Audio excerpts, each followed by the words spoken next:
So this is how it may end for the Pirate Bay. 2 of its founders imprisoned, its offices reportedly raided, its website bounced from the internet.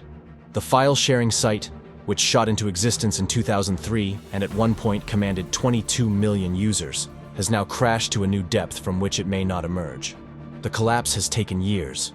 That was when the Swedish police launched a crackdown on a server room in Greater Stockholm, read a police statement reported by the local.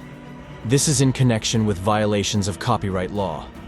Fredrik Ingblad, a file-sharing prosecutor, added, "It's about an investigation against the Pirate Bay and the people behind the site. I took the decision to bring a search warrant to this place, as we found evidence it could have been used by the Pirate Bay. Details involving the raids on Pirate Bay remain sparse." The site offered a peer-to-peer file-sharing service that Swedish authorities and American companies like Warner Brothers and Columbia Pictures consider an infringement on copyright laws. Using what's called BitTorrent, users transfer millions of large files carrying music and movies, bypassing copyright laws and depriving the proper owners of that content of profits. The raids appear to have gone beyond just Pirate Bay, with other Swedish file-sharing services also going offline, in addition to the Pirate Bay forum superbay.org, Wired reported. Since the Pirate Bay site was shut down shortly afterwards, after the raids, it's clear that it has something to do with it, Ingblad told the local. There were a number of police officers and digital forensic experts there. This took place during the morning and continued until the afternoon. Several servers and computers were seized, but I cannot say exactly how many. The fact that Pirate Bay was targeted in the raids hasn't come as much of a surprise.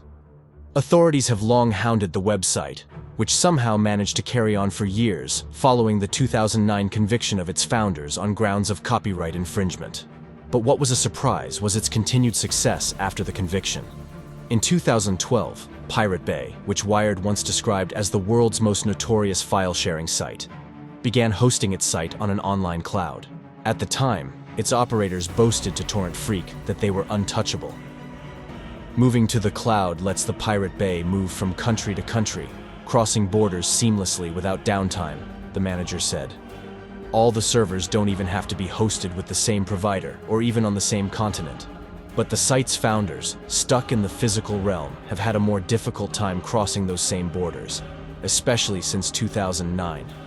That was the year founders Fredrik Nij, Gottfrid Warg, and Peter Sunde were sentenced to 1 year in prison and ordered to pay $7 million to a number of entertainment companies in what was described as a landmark trial. Today's ruling sends an important signal that online criminals who show such blatant disregard for the rights of others will be fully prosecuted under the law, charged Mark Esper, who was then the vice president of the U.S. Chamber of Commerce. 2 of the founders ditched the country for Southeast Asia, even after their sentences were reduced to 4 months, according to The Guardian. Warg said he was too sick to attend his appeal hearing, and next materialized in Cambodia. He was later arrested in that country in September of 2012, and the Swedish judicial process was then not so lenient. He got 3.5 years in the slammer. Next up was Fredrik Nij, who was splitting time between Laos and Thailand. After more than 2 years in the region, he was busted last month while trying to cross into Thailand, and pictures showed a disheveled man in a gray shirt sitting under the scrutiny of uniformed Thai authorities. It might have been a coincidence, but he was wearing the same gray t-shirt that was in the wanted photo, an immigration officer told The Guardian. The immigration police officer spotted him in the car and recognized him, so he pulled his car over. Then things went from bad to worse for Pirate Bay. A French court ordered national internet providers to block the site.